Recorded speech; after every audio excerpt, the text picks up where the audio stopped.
विविधा, विविध भारती के विविध रंगी कार्यक्रमों की विविधा।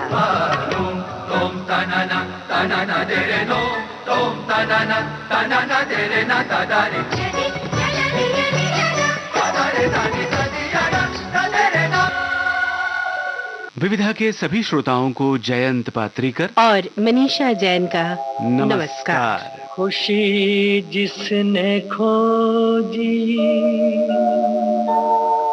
वो धन लेके लौटा, हंसी जिसने खोजी चमन लेके लौटा,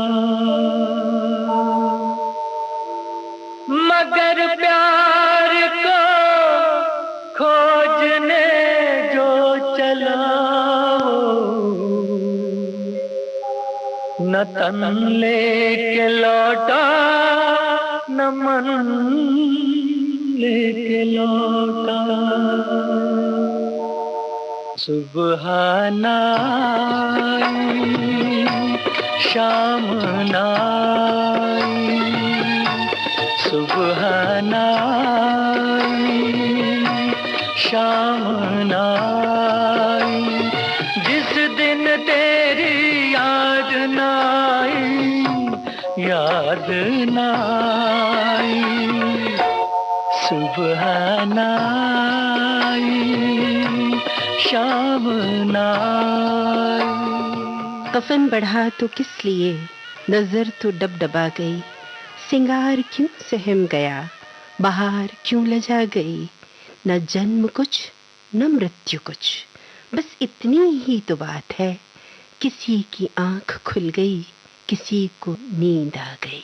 एक ऐसे कवि, एक ऐसी शायर जिनकी याद सुबह भी आती है, शाम भी आती है, जिनके गीतों से हमारे दिन और रात महकते हैं।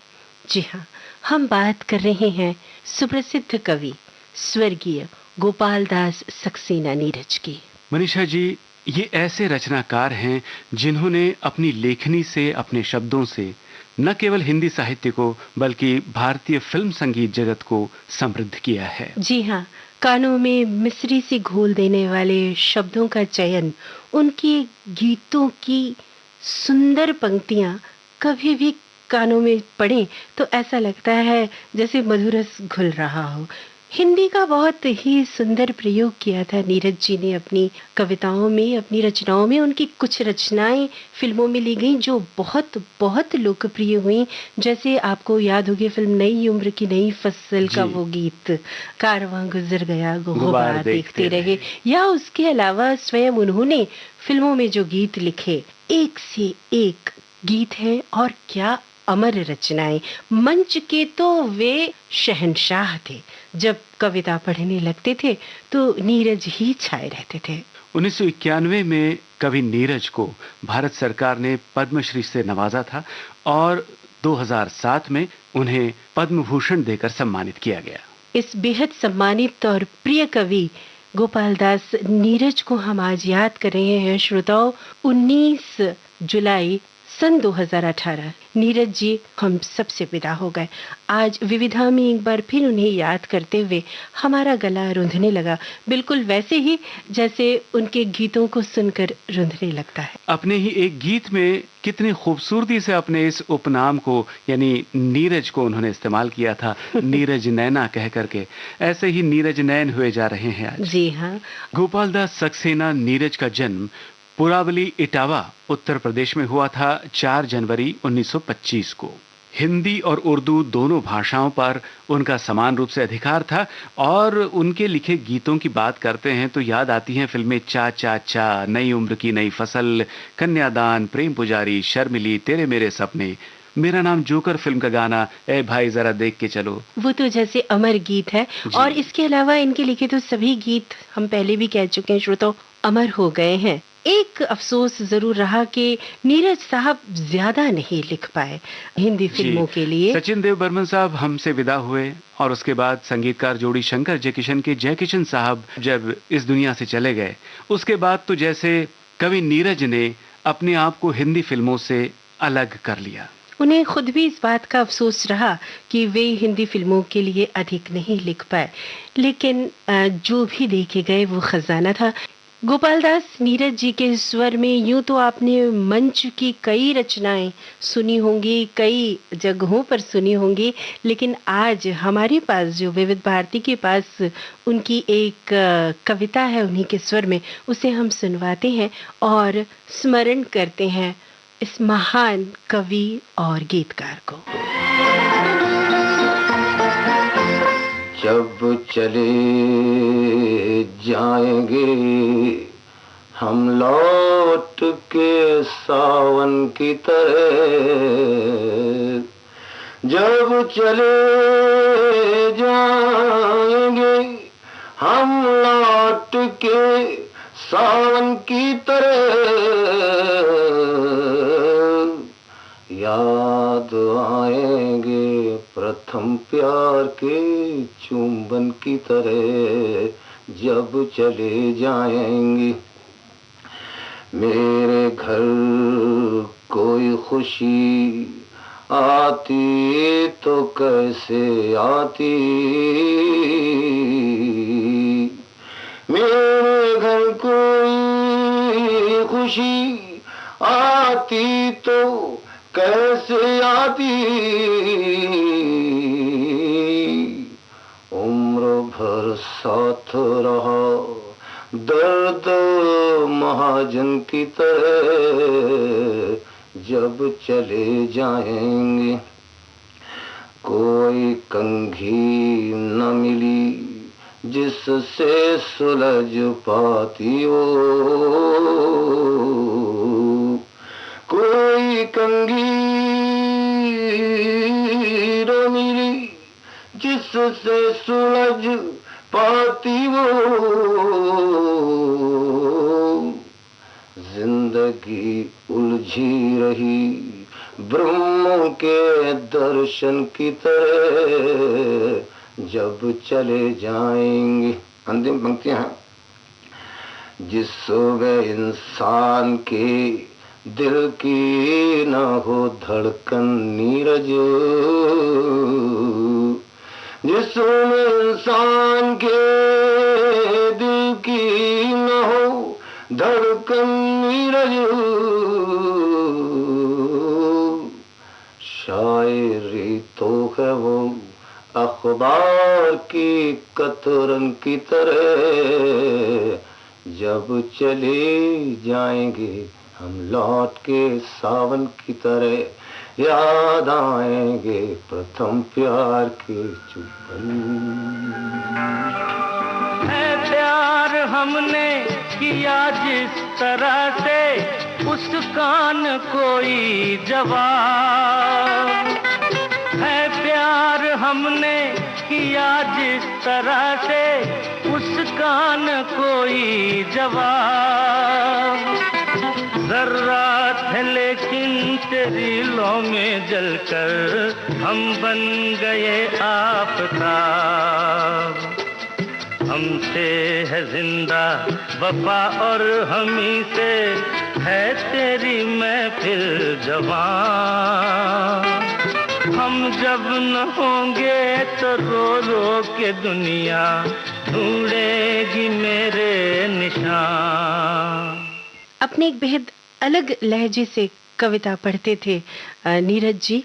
उनकी जो बहुत मशहूर रचना है इस वक्त हमें याद आ रही है, वो है स्वप्न झरे फूल से मीत चुभे शूल से।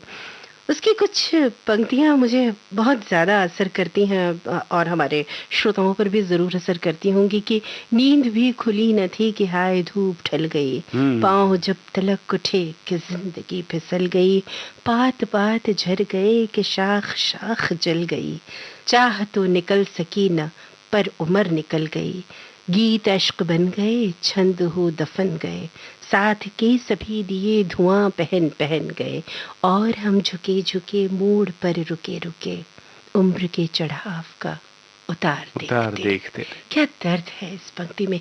आइए रफी साहब की आवाज में इस अमर गीत को एक बार सुन लें। स्वप्न झरे फूल से, मीत चुभे शूल से, लुट गए सिंगार सभी बाग के बबूल से। और हम खड़े खड़े बहार देखते रहे, कारवां गुजर गया गुबार देखते रहे।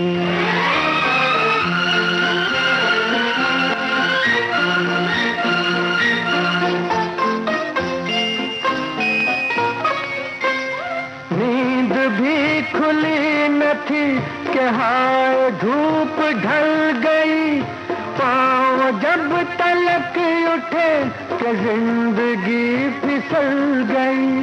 पात पात झड़ गए कि शाख शाख जल गई, चाह तो निकल सकी न पर उम्र निकल गई, पर उम्र निकल गई। गीत अश्क बन गए, स्वप्न हो दफन गए, साथ के सभी दिए धुआं पहन पहन गए। और हम झुके झुके मोड़ पर रुके रुके, उम्र के चढ़ाव का उतार देखते रहे। हम याद कर रहे थे कवि नीरज को, अमर गीतकार और कवि नीरज को।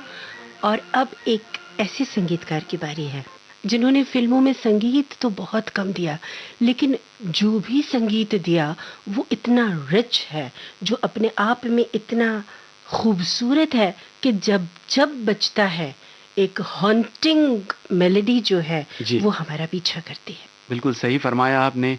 दोस्तों, हम बात कर रहे हैं अपने जमाने के मूर्धन्य संगीतकार सज्जाद हुसैन साहब की। क्या बात है।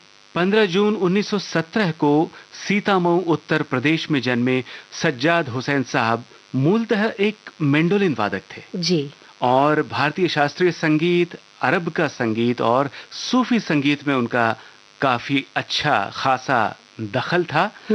और जहां तक अरबी संगीत की बात है तो एक गीत आपको याद आ रहा होगा मनीषा जी, ए दिलरुबा नजरी मिला। क्या बात है, फिल्म रुस्तम सोहराब का ये गीत लता जी के स्वर में। इस गीत में इतना खूबसूरत पर्शियन म्यूजिक का इस्तेमाल है, इतनी खूबसूरत आवाज लता जी की और लासानी संगीत है सज्जाद हुसैन साहब का। आइए इसकी एक झलक सुनते हैं।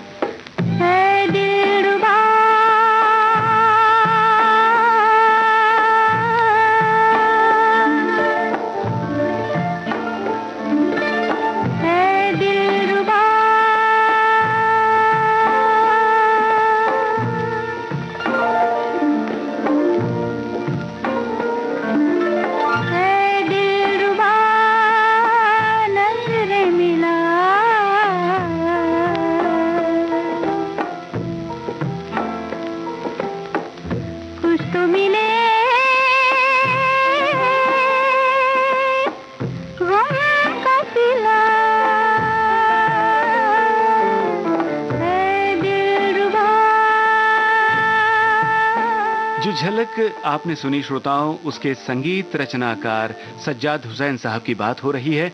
उन्होंने अपने पिता मोहम्मद आमिर खान साहब से सितार सीखा सबसे पहले, और उसके बाद वीणा वादन सीखा, बांसुरी भी सीखी, पियानो बजाना सीख गए, वायलिन भी बजाते रहे, लेकिन उन्हें सबसे प्रिय जो साज था वो था मैंडोलिन। और मैंडोलिन का बखूबी प्रयोग उन्होंने अपने संगीत में किया। जो भी संगीत उन्होंने रचा उसमें खास तौर पर इस वाद्य यंत्र का इस्तेमाल हमें सुनाई देता है।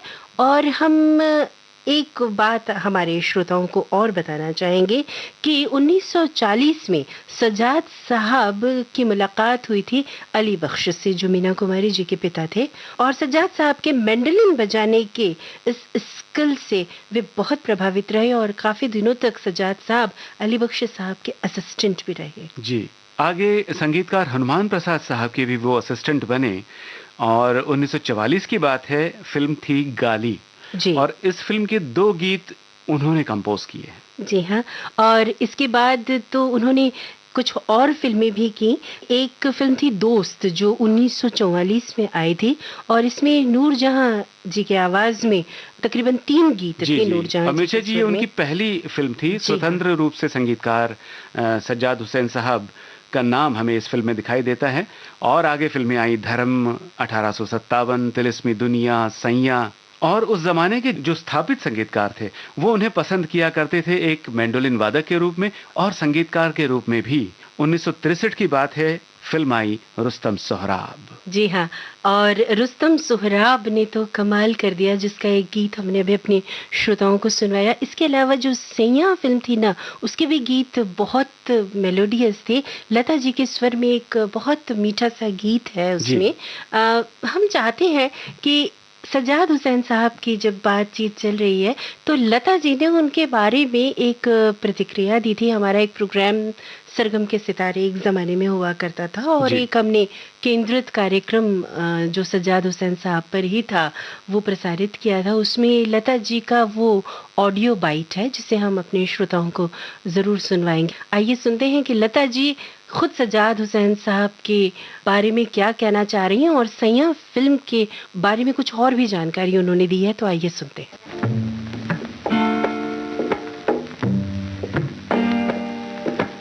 उनके लिए तो ये कहा जाता था, हालांकि मुझे कभी ऐसा नहीं लगा कि ये बहुत घमंडी हैं और लोगों को तंग करते हैं, प्रोड्यूसर को तंग करते हैं, पर ऐसा नहीं था।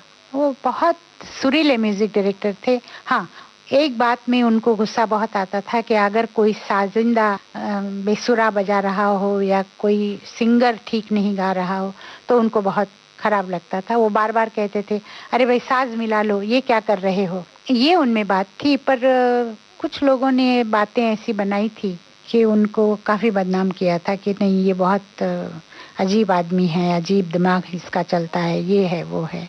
उनको फिल्में भी बहुत कम मिली।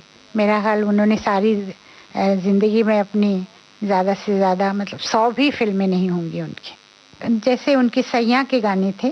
सैया पिक्चर जब बनी तो ग्रामोफोन कंपनी ने कहा कि भाई ये रिकॉर्ड नहीं बन सकता है क्योंकि इसकी रिकॉर्डिंग अच्छी नहीं हुई है। तो वो रिकॉर्ड बना ही नहीं। फिल्म रिलीज़ हुई पर कोई रिकॉर्ड मार्केट में आया नहीं। हाल ही में उन्होंने शायद वहाँ से ट्रैक वगैरह लेके रिकॉर्ड बनाया है। काली काली रात रे दिल बड़ा सताए, काली काली रात रे दिल बड़ा सताए, तेरी याद आए, तेरी याद आए। काली काली रात रे दिल बड़ा सताए, काली काली रात रे दिल बड़ा सताए, तेरी याद आए, तेरी याद आए। झूठों से प्यार किया है क्या किया, सारे जहां का दुख ले लिया। झूठों से प्यार किया है क्या किया, सारे जहां का दुख ले लिया। अब रो रो सावन जाए, काली काली रात रे दिल बड़ा सताए, काली काली रात रे दिल बड़ा सताए, तेरी याद आए, तेरी। अपने जमाने के मशहूर संगीतकार सज्जाद हुसैन साहब मूडी और शॉर्ट टेम्पर तो थे, वो बहुत बड़े परफेक्शनिस्ट थे एक कलाकार के रूप में। और संगदिल फिल्म का गाना आपको याद होगा मनीषा जी, ये हवा ये रात ये चांदनी। जी जी इस जी गाने के 16 रीटेक्स हुए थे। जी, ऐसा कहा जाता है। जी जी और अभी आपने कहा ना परफेक्शनिस्ट जी थे, तो कुछ कोशिश हमारी भी होती है कि जब हम इन महान कलाकारों की बात करें तो कुछ रिकॉर्डिंग्स तलाशें। और आज बहुत बहुत ज़्यादा खुशी है, इस प्रोग्राम को जब हम बना रहे थे तब बहुत शिद्दत से हम ढूंढ रहे थे कि कहीं सज्जाद हुसैन साहब की कोई रिकॉर्डिंग मिल जाए, ख़ास तौर पर विविधा की टीम और इस प्रोग्राम को जो एडिट करती हैं झरना जी सोलंकी हमारी साथी हैं, और वो बहुत कोशिश में थी कि कहीं भी सज्जाद साहब की रिकॉर्डिंग मिले। और देखिए ये किस्मत है आज हमारी इस वक्त जब हम आपके सामने और स्टूडियो हमारे में श्रोताओं बैठे की भी किस्मत, क्योंकि वो सुनने वाले जी हैं। हाँ, तो ये रिकॉर्डिंग हमें मिली और हमने इसी वक्त से आपके लिए श्रोताओं सोचा कि प्रसारित करें। तो आइए सज्जाद हुसैन साहब की ये बहुत ढूंढ के लाई हुई रिकॉर्डिंग हम आज आपके सामने प्रसारित कर रहे हैं। आपको बता दें कि ये 1981 की रिकॉर्डिंग है और सज्जाद साहब से उस वक्त बात की थी अनुराधा शर्मा जी ने, जो हमारी कार्यक्रम अधिकारी हुआ करती थी उस समय। जी तो आइए इस खजाने की जीनत को आज आपके लिए हम पेश करते हैं।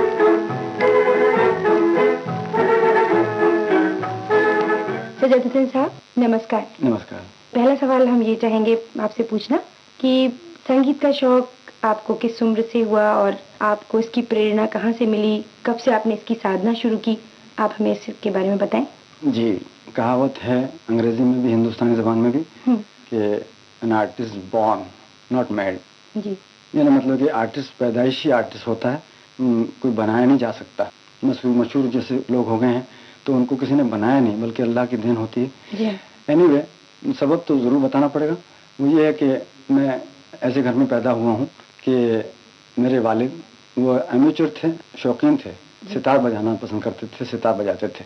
हालांकि मेरे बाप दादा का ये काम नहीं है, न मेरे मामू नाना का, जैसे प्रोफेशनल म्यूजिशियन जिसको कहते हैं वो तो नहीं हूँ, लेकिन मेरे वालिद ज़रूर शौकिया सितार बजाते थे। तो वालिद का असर औलाद में यूँ भी आता है कि पैदाइश में भी आता है और उनकी जो मतलब नेचर में भी आता है, और जो उनके काम या पेशा या आदत हो वो भी आती है। तो मेरे फादर सितार बजाया करते तो मेरे कानों पे म्यूज़िक की आवाज़ हमेशा आती थी, और म्यूज़िक की यानी जैसे कि नेचर में मेरे था ही था। लिहाजा मुझे इस बात का शौक़ पैदा हुआ कि मैं भी सितार सीखूँ या म्यूजिशियन बनूँ या और इंस्ट्रूमेंट बजाऊँ। इस तरह से मेरा ख्याल बिल्कुल बचपन में 5 बरस 6 बरस से यानी सिलसिला, मतलब संगीत का माहौल आपको मिला। माहौल मिला और दिल में अंदर ही अंदर तरक्की करता गया ख्याल, इस तरह से हुआ। और फिर उसके बाद आपने थोड़ा बड़ा होने के बाद किस उम्र से आपने साधना शुरू की संगीत की? 6-7 बरस का था और मैंने सितार सीखना शुरू कर दिया। अच्छा। मेरे वालिद को जितनी मालूमात थी रागों की, तालों की वगैरह वगैरह वगैरह, तो उन्होंने मुझे राग विद्या दी, ताल विद्या दी। फिर मैंने मुझसे रियाज उन्होंने लिया, अभ्यास लिया। मैं भी लगन से और मगन से अभ्यास करता रहा। मुझे इतना शौक था कि मैंने पढ़ना लिखना भी मैं कम कर देता था और ज़्यादातर म्यूज़िक के पीछे रहता था, सितार का रियाज करना और बजाना और उसमें से कुछ बातें पैदा करना वगैरह वगैरह। इससे ना बचपन से मुझे शौक रहा। मतलब शास्त्रीय संगीत की आपने बिल्कुल शास्त्रीय संगीत साधना की करता रहा यहाँ तक कि उसके ज़रिए से उसके बेस पर सितार के बेस पर मैं खुद ब खुद कई इंस्ट्रूमेंट बजाने लगा। मिसाल के तौर पर मैं 18-20 इंस्ट्रूमेंट बजा लेता हूँ। उसमें वीणा भी है, उसमें सरोद भी है, उसमें वायलिन भी है, फ्लूट, जलतरंग, और अंग्रेजी साजों में जैसे क्लारनेट भी है, ऑर्गन या हारमोनियम, तबला वगैरह वगैरह। तो आपने ये मैंडोलिन ही क्यों चुना? एक छोटा सा साज और एक वाद्य है। इसमें कोई शक नहीं कि इस साज को बहुत कम इस्तेमाल किया जाता है, यानी लाइट म्यूजिक में भी, और इस साज को कोई जानता भी नहीं पूरी तरह से। तो इसीलिए जानबूझ के मैंने इस साज को अख्तियार किया कि इसमें जो बात नामुमकिन है उसको मुमकिन करके दिखाऊं। और मेरी इच्छा थी कि मेरा नाम अव्वल श्रेणी में आए, कि यानी इस साज को सबसे पहले इन्होंने बजाया, या जो बात इसमें पैदा नहीं होती थी, हो सकती थी, वो इन्होंने पैदा की। मिसाल के तौर पे मैं मैंडोलिन पर सितार भी बजाता हूँ। सितार की तरह मीन लेना, उम्र की गमक, मूर्छना वगैरह जो भी जिस तरह सितार बजता वही टेक्निक में अपने इसमें मैं लेता हूँ, करता हूँ और प्रेजेंट करता हूँ, बल्कि परफॉर्म करता हूँ। और सरोद और रुद्र वीणा और वीणा और गायकी, ये सब मैंने बरसों इसका रियाज किया। और इसलिए मैंने इसको अख्तियार किया, इस साज को खास तौर पे, कि मैं ये नहीं चाहता हरगिज कि किसी साज का फॉलोअर यानी नेक्स्ट माना जाऊं कि भाई वो बहुत अच्छा सरोद बजाते हैं, वो तो है ही, लेकिन सज्जाद साहब भी बजा लेते हैं। मैं ऐसा हरगिज नहीं चाहता था। यानी मैं इंस्ट्रूमेंटलिस्ट हूँ या गाने वाला हूँ या म्यूजिक राइटर हूँ, मैं प्रथम श्रेणी में रहूं और लोग मुझे फॉलो करें, मैं किसी को फॉलो न करूं। उसमें कोई साज बचा नहीं था। अब सितार में 1-2 नाम है, आप जानते हैं, सरोद में भी 1-2 नाम है, और वोकलिस्ट में भी नाम है, तबलों में भी नाम है लोगों के, तो उनको सरपास करना और प्रथम श्रेणी में आने में टाइम चाहिए। मैंने सोचा कौन सा साज मुझे ऐसा कि जिसमें मतलब भी पूरा हो शास्त्रीय संगीत का, और लोग अचंभा भी करें और उसमें सुंदरता भी पैदा हो जाए, और वो प्रॉब्लम जो है, और लोगों ने मुझे डिस्करेज भी किया, बड़े बड़े गुनियों ने, कि इस पर तो शास्त्रीय संगीत नामुमकिन बात है, हो ही नहीं सकता। फिर मैंने इतना उस बात पर रियाज किया, यानी साबित करने के लिए कि नामुमकिन तो दुनिया में कोई चीज नहीं है, अगर आदमी मेहनत पर आ जाए और सिंसियर रहे और खूब अभ्यास करे। तो मैंने उस पर 16 बरस रियाज किया कि सितार, सरोद, वीणा और गायकी और राग विद्या और ताल विद्या उसमें प्रेजेंट करूं, करके दिखाऊं। तब उन्हीं लोगों ने, जिन्होंने मुझे कहा कि नहीं हो सकता, उन्होंने फिर उस बात को माना कि वाकई तुमने अभ्यास किया, वो उसमें कोशिश नहीं कि किसी की मेहनत खाली नहीं जाती। तो इसलिए मैंने चुना इसको कि इसमें कोई मैन्यूम बजाने वाला पहले ऐसा नहीं हुआ। तो आप पहल रखना चाहते थे? जी हाँ, दरअसल बात ही है उसी तरह म्यूजिक में भी मैं चाहता था। तो ये मैं जानना चाहती थी सर साहब की फिल्मों में आपने जो संगीत दिया, का शौक आपको कैसे हुआ और कब से मतलब आप इस लाइन में आए? जी बेशक, जैसे आपको मैंने अर्ज किया कि मैं बचपन से बॉर्न कह लीजिए, मुझे बॉर्न आर्टिस्ट कह लीजिए, या बचपन से मुझे शौक माहौल मिला। तो एक मरतबा किसी मिलने वाले के घर पर मैं गया था, उस वक्त एक मैंने रिकॉर्ड सुना, वो सहगल का गाया हुआ था, फिल्म देवदास का, दुख के अब दिन बीतत नहीं। तो बड़ा सुंदर उन्होंने प्रेजेंट किया और अच्छा गाया, और उसमें एक सरंगी का पीस था, वो जो समझदार होगा वो आज तक नहीं भूलेगा। इतनी सुंदरता से उसने सरंगी का पीस वो बनाया, इसमें काबिल तारीफ कंपोजर की भी है कि बहुत अच्छा कंपोज किया। लेकिन जो प्रेजेंटेशन उन्होंने सहगल साहब ने जो किया उस गीत को बड़े फीलिंग के साथ, और उसमें जज्बात और डेप्थ जो चीज़ उसमें चाहिए सब उसमें मौजूद थी। मतलब कि चाहे मैं म्यूजिक उस जमाने में कम समझता हूँ, लेकिन दिमाग तो काम करता है। एक आदमी खाना बनाना नहीं जानता, लेकिन खाना तो जानता है। तो उसी तरह से मुझे बहुत लुत्फ आया। तो मैंने ये सोचा कि इस लाइन में मैं क्यों ना दाखिल हो जाऊं और मैं भी कुछ करके दिखाऊं, ऐसी मेरी एम्बिशन हुई।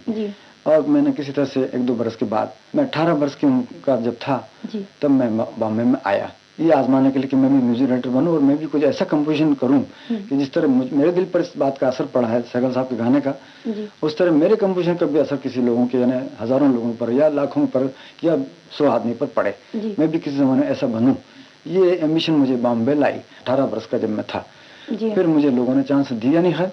मेरी पहली पिक्चर थी दोस्त, आपने सुना होगा, गाना बड़ा मकबूल हुआ, बदनाम मोहब्बत कौन करे और इश्क रुस्वा कौन करे, नूर जहान का गाया हुआ। आज तक वो बजता भी है और लोगों ने पसंद भी किया, और उसमें लोग कहते हैं कि बड़ा अच्छा कंपोजिशन है, उसमें किसी की चोरी नहीं है, ओरिजिनल स्टाइल है और अच्छा बनाया, सुंदर भी है, मुश्किल भी है, वगैरह बदनाम मोहब्बत कौन करे, बदनाम मोहब्बत कौन करे और इश्क को रुसवा कौन करे, और इश्क को रुसवा कौन करे। बदनाम जब दे दिया दिल ही हाथों से, जब दे दिया दिल ही हाथों से, फिर आपसे शिकवा कौन करे, फिर आपसे शिकवा कौन करे। बदनाम तो आपको पहला गाना था? वो पहली पिक्चर मेरी थी एज ए म्यूजिक राइटर। तो स्ट्रगल तो करनी पड़ती है, आप जानते हैं, हर बात में, हर काम में। तो 2 साल के मुझे इधर उधर रखड़ने के बाद सर एक आप बताइए कि आपने कहा कि बॉम्बे आए और आपने फिर यहाँ पे इसके डायरेक्शन दिया, तो आप ये बताएंगे कि आप इसके पहले कहाँ थे, कहाँ से आप यहाँ? जी हाँ, मैं मध्य प्रदेश के एक मुकाम है मध्य प्रदेश में, सीतामऊ जी, वहाँ से आप? छोटी सी जगह है, पहले स्टेट थी वो, अब तो स्टेट नहीं है, लेकिन वो रतलाम के नजदीक है। इंदौर, रतलाम, मध्य प्रदेश में सब इलाके आ जाते हैं, लिहाजा वो बहुत कम लोग उस मेरे नेटिव विलेज के नाम से वाकिफ हैं। मैं वहाँ का रहने वाला हूँ, वहाँ से आया था। तो फिल्मों में जो आपने संगीत दिया, तो सर साहब आपकी जो फिल्म है रुस्तम सराब जी, उसकी काफी चर्चा है, उसके संगीत की जी, उसके बारे में आप कुछ कहना चाहेंगे? मैंने अब जैसे आज किया कि दोस्त मेरी पहली पिक्चर थी, उस टाइम से लगा कि अब तक अल्लाह के फजल से मैं समझता हूँ कि मेरी निगाह में मैंने खास ही म्यूजिक दिया। आम म्यूजिक तो मैंने कभी नहीं दिया। आप देखेंगे कि मेरे गाने कभी पॉपुलर नहीं हुए, पसंद किए गए हैं, कुछ चले हैं, लेकिन तो इसका मतलब है कि वो आम नहीं है, खास है। तो खास अंदाज से म्यूजिक मैंने हमेशा दिया। ये नहीं कि सिर्फ रुस्तम सोहराब में, मास्टरपीसेस कई पिक्चरों में मेरे, मिसाल के तौर पर हलचल एक पिक्चर थी कि आसिफ ने बनाई थी, उसमें लता मंगेशकर ने 1-2 गाने मेरे गाए हैं, और उसमें आज मेरे नसीब ने मुझको रुला रुला दिया। आज मेरे नसीब ने मुझको रुला रुला दिया, आज मेरे नसीब ने मुझको रुला रुला दिया, बीते दिनों की याद ने फिर मेरा दिल दुखा दिया, आज मेरे नसीब ने मुझको रुला रुला दिया। वो एक मेरा मास्टरपीस था लोगों को के कहने पर भी, और मैं भी समझता हूँ। उसी तरह से रुस्तम सोहराब में ए दिलरुबा जो लता मंगेशकर लता भाई ने गाया है, मेरा ख्याल है कि उनके अलावा कोई गा भी नहीं सकता था इस गाने को। वो खूबसूरत के साथ साथ मुश्किल भी इतना ही था। वैसे हर पिक्चर में मैंने आम म्यूजिक कभी नहीं दिया, खास ही दिया। अच्छा जी हाँ। सज्जाद हुसैन साहब, आपको बहुत बहुत धन्यवाद, आप हमारे स्टूडियो में तशरीफ लाए। मेरी तरफ से आपको और श्रोताओं को शुक्रिया। जो कुछ भी टूटा फूटा मुझसे बन सका, आपने सवाल किया, मैंने जवाब दिया, और उसमें गलती मेरी तरफ से कुछ हो तो आप माफ करें। अब श्रोताओं से इजाजत ले लें। हाँ जी, नमस्कार।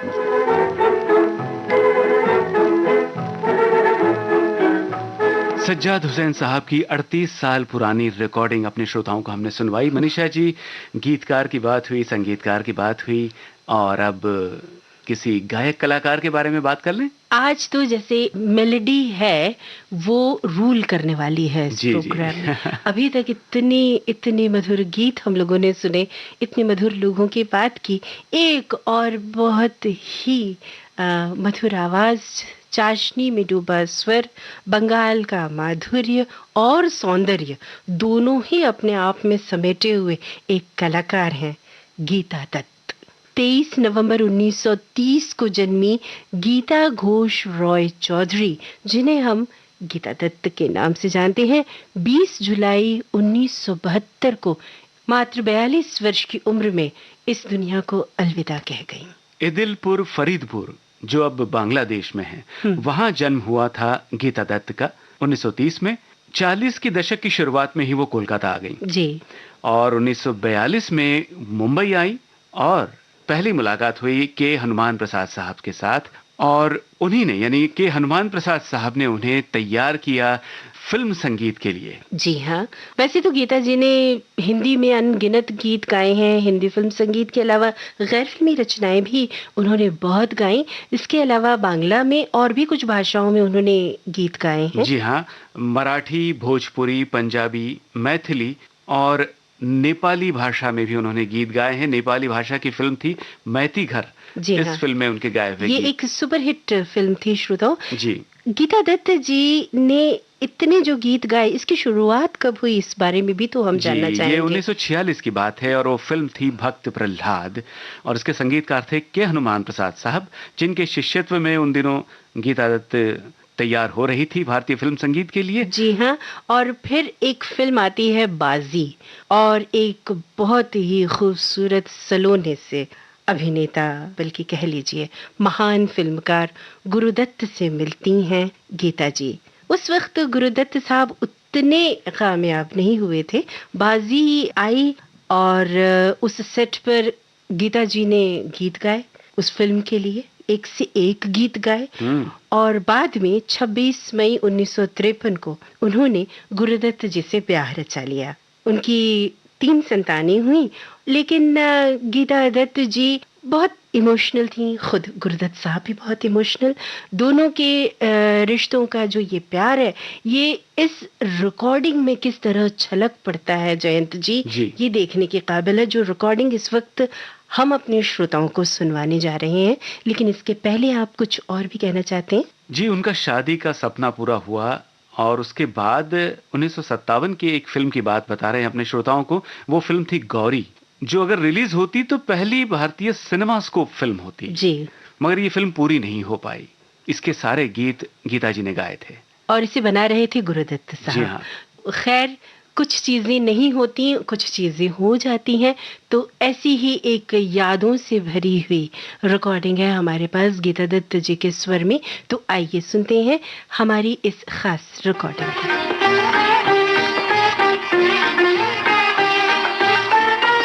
मैंने जब सूरत संभाली तो सुगम संगीत की दुनिया में बहुत से नाम मशहूर, शमशाद बेगम, जोहराबाई, अमीरबाई कर्नाटकी, राजकुमारी, कानन बाला, केसी डे, पंकज मल्लिक और केएल साइगल, क्योंकि उत्तर भारतीय होते हुए बंगला गीत भी अच्छी तरह गा लेते थे, इसलिए बंगाल में वो और भी ज्यादा लोकप्रिय थे। अब मैं अपना ही गाया हुआ एक गीत सुनवाती हूँ आपको।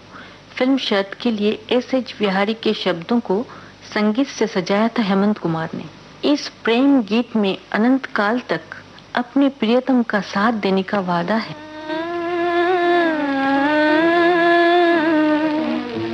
न ये चांद होगा न तारे रहेंगे, मगर हम हमेशा तुम्हारे रहेंगे।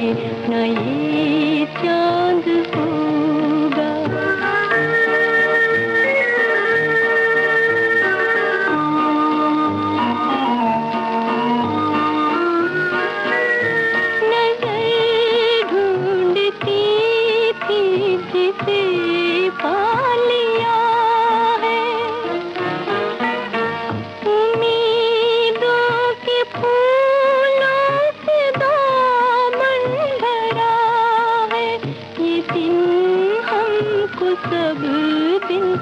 प्यारे रहेंगे, ना ये चांद होगा ना तारे रहेंगे, मगर हम हमेशा तुम्हारे रहेंगे, ना ये चांद होगा। संगीतकार एस.डी. बर्मन। हमारे संगीतकारों में बर्मन दादा का एक विशेष स्थान है। उन्हीं के डायरेक्शन में मैंने फिल्म दो भाई के गीत गाए थे। मेरा सुंदर सपना बीत गया, हमें छोड़ पिया किस देश गए, एक दिन हमको याद करोगे। इन्हीं गीतों से लोग मुझे जानने लगे थे। बर्मन दादा की और भी बहुत सी धुनों पर गाने का अवसर मुझे मिला है और उनमें से ये गीत भी है जो फिल्म सुजाता के लिए मजरूह सुल्तानपुरी ने लिखा था। नन्ही कली सोने चली हवा धीरे आना, नींद भरे पंख लिए झूला झूला जाना। नन्ही कली सोने चली।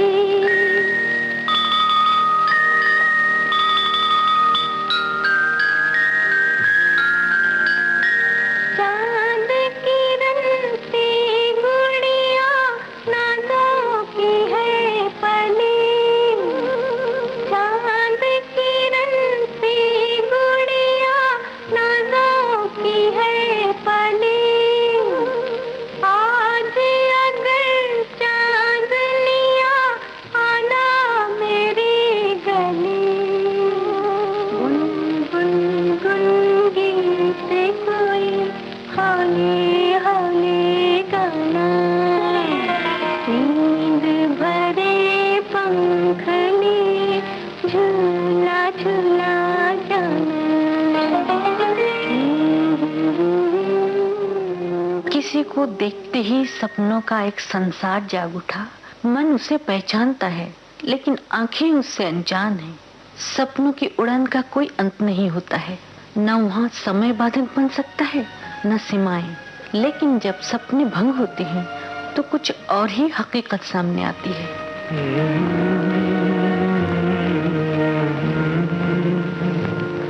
ये कुछ घर दिल कशी के, ये कुछ ये नीलाम घर दिल कशी के, ये लुटते हुए कारवां जिंदगी के। कहाँ है मुहाफिज खुदी के, जिन्हें नाज है हिंद पर वो कहाँ है, कहाँ है, कहाँ है, कहाँ है।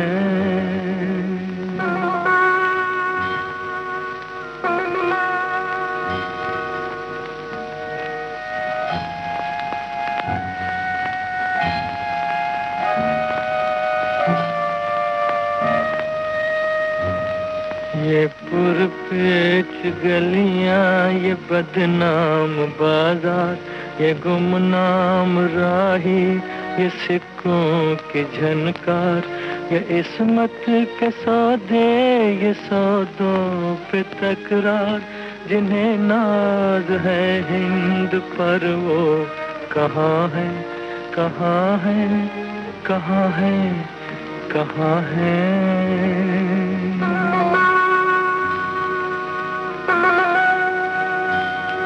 ये सदियों से बेख्वाब सहमी सी गलियां, ये मसली हुई अध खिली जर्द कलियां, ये बिकती हुई खोखली रंग रलियां, जिन्हें नाज है हिंद पर वो कहाँ है, कहाँ है, कहाँ है, कहाँ है।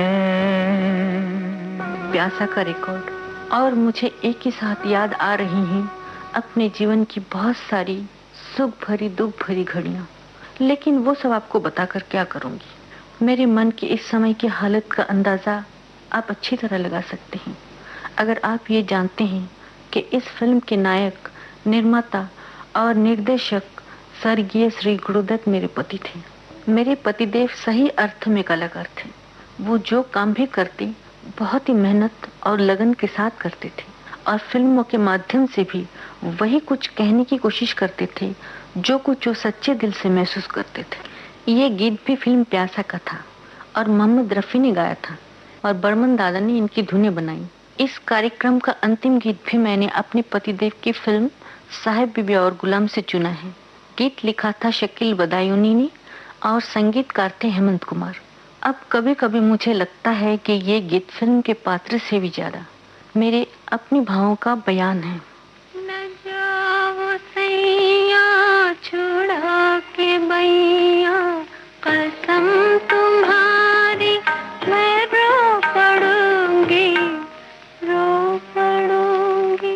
वो जल रहा है सुहाग मेरा, जो तुम न होगे तो क्या करूंगी, क्या करूंगी। न जाओ सैया छुड़ा के बैया, कसम तुम्हारी मैं रो पड़ूंगी, रो पड़ूंगी।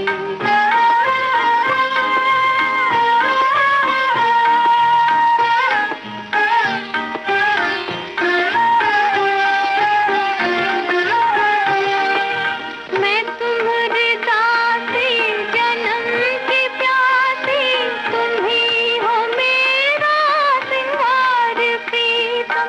तुम्हारे रस्ते की धूल लेकर मैं मांग अपनी सजा भरूंगी, सजा भरूंगी। न जाओ सैया छुड़ा के बैया, कसम तुम्हारी मैं रो पड़ूंगी, रो पड़ूंगी।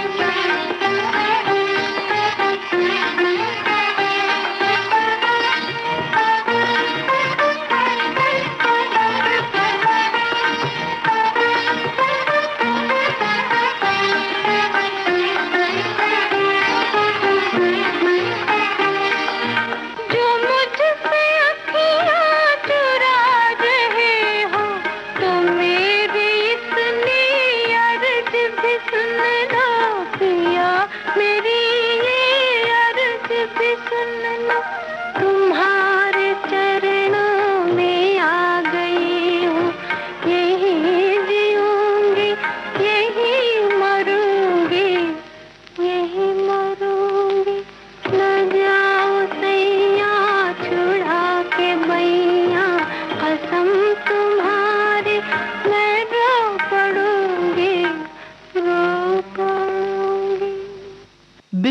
रॉय की महान कृति साहब बीबी और गुलाम एक अपने आप में कालजयी कृति, उस पर बनी फिल्म गुरुदत्त साहब के अभिनीत साहब बीबी और गुलाम, उसमें गीता दत्त जी का गाया गीत अदाकारा मीना कुमारी पर फिल्माया गया।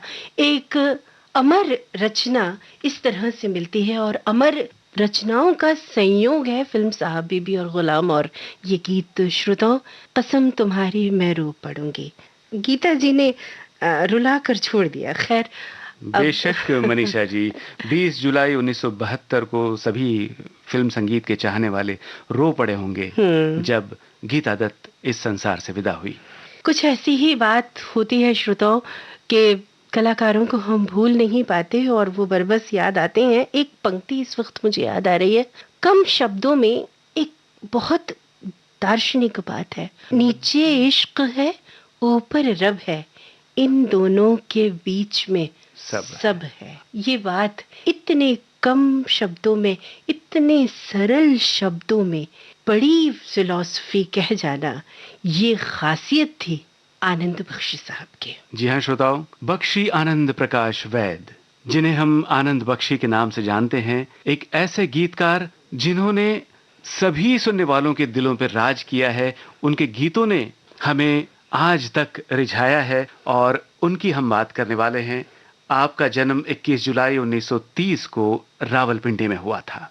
मूलतः आनंद बख्शी साहब कश्मीरी थे जी। जन्म रावलपिंडी में हुआ, बंटवारे के बाद वो दिल्ली आ गए, फिर वहां से कुछ दिनों पूना, वापस फिर दिल्ली, और दिल्ली में रहते हुए उन्होंने शुरुआती दौर में आर्मी में नौकरी की, फौज में दाखिल हुए थे। पर्सनालिटी ही वैसी थी, एक फौज, उनका डील डॉल वैसा था। हाँ।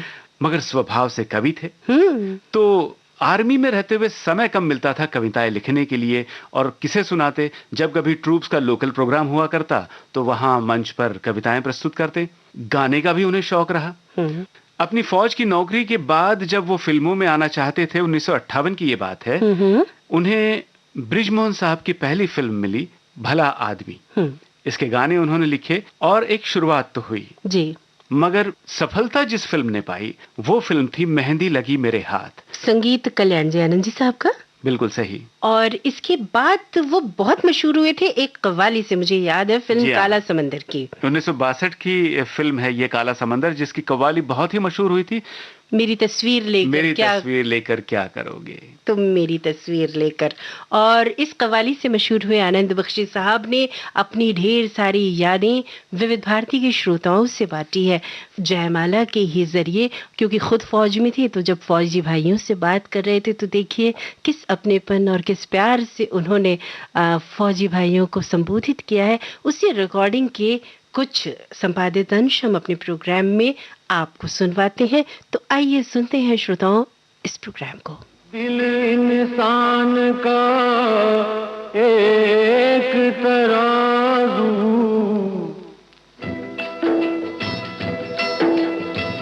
दिल इंसान का एक तराजू, जो इंसाफ को तोले अपनी जगह पर प्यार है कायम, घरती अंबर डोले। सबसे बड़ा सच एक जगत में, भेद अनेक जो खोले, प्रेम बिना जीवन सूना, ये पागल प्रेमी बोले। किया जा तेरी याद आई, किया जा तेरी याद आई, किया जा तेरी याद आई, ओ बालम हर जाई, किया जा तेरी याद आई, किया जा तेरी याद आई, किया जा तेरी याद आई, ओ बालम हर जाई, किया जा तेरी याद आई, किया जा तेरी याद आई। पता नहीं आपने पहचाना या नहीं, इसी गीत में लता जी और रफ़ी साहब के साथ शुरू में एक और आवाज भी थी। आप नहीं पहचाने ना? वो आवाज मेरी थी। ये वही आवाज है जो मेरी मिलिट्री की नौकरी के दौरान आपने कई मर्तबा अपने यूनिट्स के ड्रामाज और स्टेज में सुनी है। खैर, इससे पहले भी मैंने एक फिल्म जिसे मेरे दोस्त प्रोड्यूसर डायरेक्टर मोहन कुमार ने बनाया था और जिसका संगीत लक्ष्मीकांत और प्यारेलाल ने दिया था, उसमें 2 एक गीत गाए थे। उसमें से एक गीत मैं आपको सुनाता हूँ जो मैंने लता जी के साथ गाया था। बागों में बहार आई, होठों पे पुकार आई, आजा आजा आजा आजा मेरी रानी। रुत बेकरार आई, रुत बेकरार आई, डोली में सवार आई, आजा आजा आजा आजा मेरे राजा। बागों में बहार आई, होठों पे पुकार आई, आजा आजा आजा आजा मेरी रानी।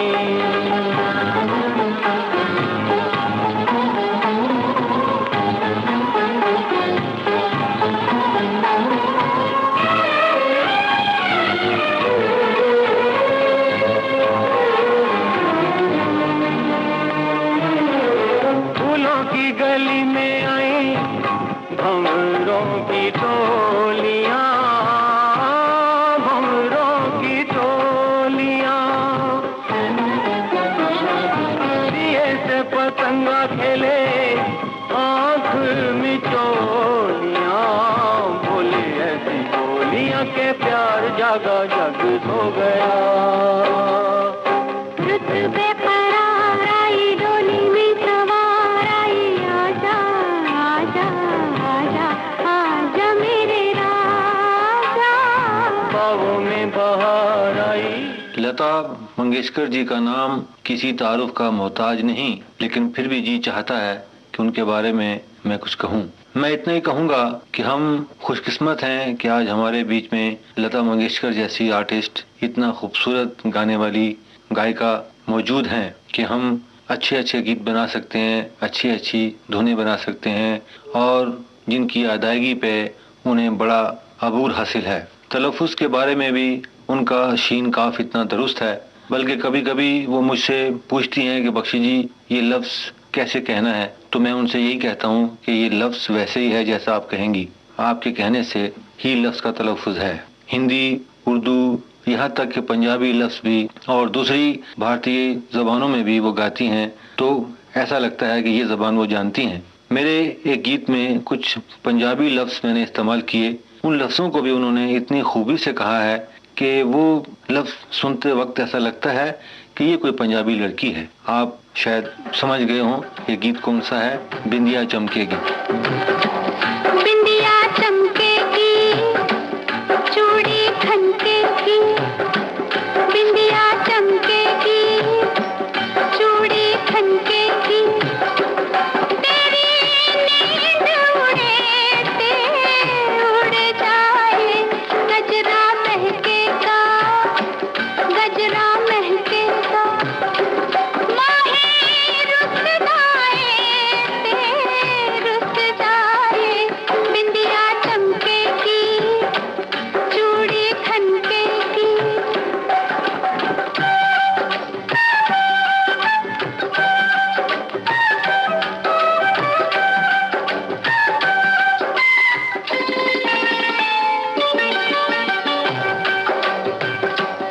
बोले कंगना किसी का सजना, जवानी पे जोर नहीं, बोले कंगना, वे बोले कंगना किसी का सजना, जवानी पे जोर नहीं, लाख मना कर ले दुनिया, कहते हैं मेरे घुंघरू पायल बाजेगी, गोरी नाचेगी, छत टूट दिए ते टूट जाए, बिंदिया चमकेगी, चूड़ी खनकेगी।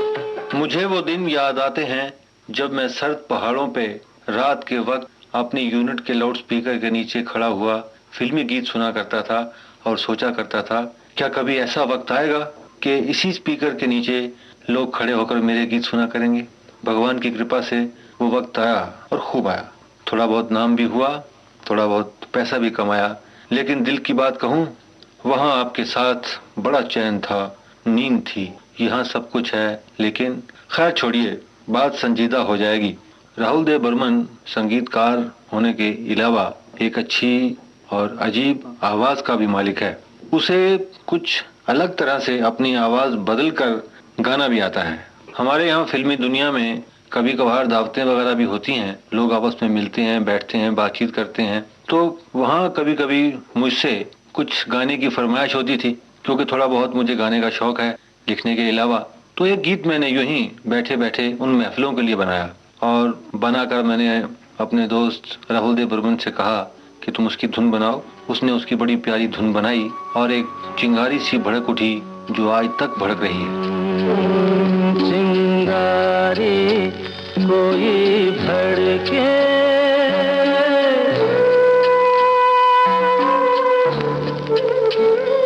चिंगारी कोई भड़के तो सावन उसे बुझाए, सावन जो अगन लगाए उसे कौन बुझाए,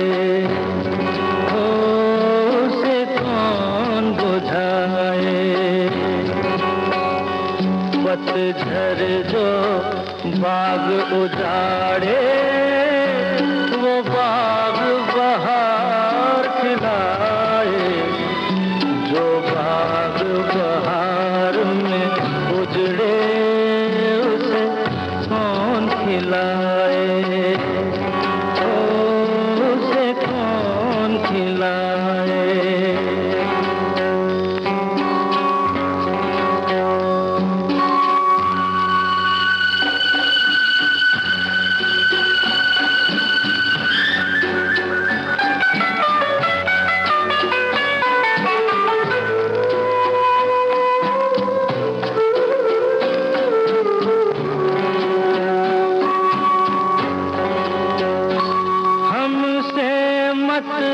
पूछो कैसे मंदिर टूटा सपनों का, हमसे मत पूछो कैसे मंदिर टूटा सपनों का। लोगों की बात नहीं है, ये किस्सा है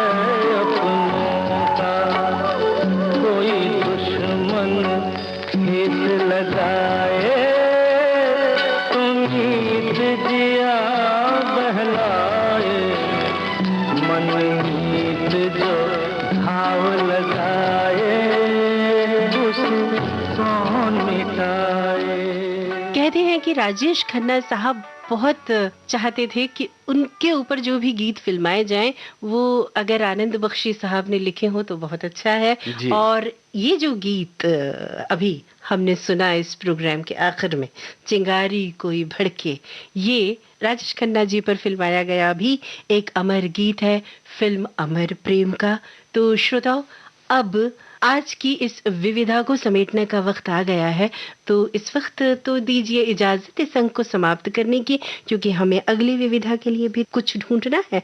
तो इजाजत चाहती हैं आप सभी को मनीषा जैन और जयंत पात्रिकर का नमस्कार। ये थी विविध भारती के विविध रंगी कार्यक्रमों की विविधा।